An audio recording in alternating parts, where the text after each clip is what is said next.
tomorrow as Parliament meets in a special session from 12 noon. Darren McCaffrey, our political editor live at Downing Street. Thank you so much, Darren. I'm going to cross now to Andrew Pearce. He is the consultant editor at the Daily Mail, who spent 15 years on the Royal Beat for the Times and the Telegraph. But actually, before we speak with him, this is what Prime Minister Liz Truss said earlier today in her address to the nation following the announcement of the Queen's death. With the King's family, we mourn the loss of his mother. And as we mourn, we must come together as a people to support him, to help him bear the awesome responsibility that he now carries for us all. We offer him our loyalty and devotion, just as his mother devoted so much to so many for so long.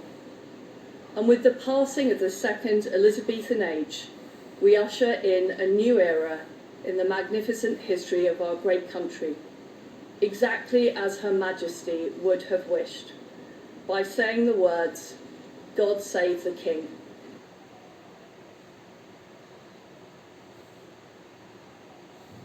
Andrew Pearce, you of course paid tribute to Her Majesty back at her Platinum Jubilee in June by insisting there would never be another occasion like it, and you said she had perfected the art of changing but keeping everything the same. How are we feeling tonight, Andrew, and what's the mood like in the Daily Mail newsroom?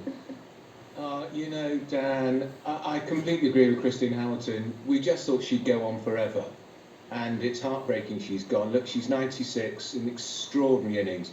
She is the most remarkable monarch. She is Elizabeth the Great, because when she came to the throne in 1952, she was 25. She hadn't expected to be queen when she was a young girl, of course, because of course there was the great abdication crisis. And when she became queen, Britain was virtually a white country, male dominated, but she's adapted, and she's just been a little bit here and a little bit there, but she's been a constant, hasn't she? She's been the one thread which has stayed constant in our lives, and she's almost like she's the great mother figure, the source of strength, the great stay. But I don't think it's ever been quite the same for her since she lost Prince Philip, and that was heartbreaking for her, and none of us can ever forget the images of her at the funeral when, of course, she had to sit apart from her family. We now know a bit more, don't we, that we think she died in the middle of the afternoon. The Prime Minister was told at 4:30. I don't think all the members of the royal family got there in time to be by her side. My understanding is she died peacefully. There was clearly a vascular issue going on. Dan, you could see that from what was the bruise on her hand when she met the Prime Minister just a couple of days ago. There's talk there was a fall. We don't know. Did the fall precipitate what happened next, or did she fall because something else had happened? I don't know. No point in speculating because we don't know. And knowing the royal family, they probably won't tell us. But it is the age of the second Elizabethan era. I can't imagine what it's like to say he as opposed to she when we're talking about our monarch. It's because I'm 60 and I've known nothing else. My mother and father, not long married, slept outside Buckingham Palace overnight. My mum was already pregnant.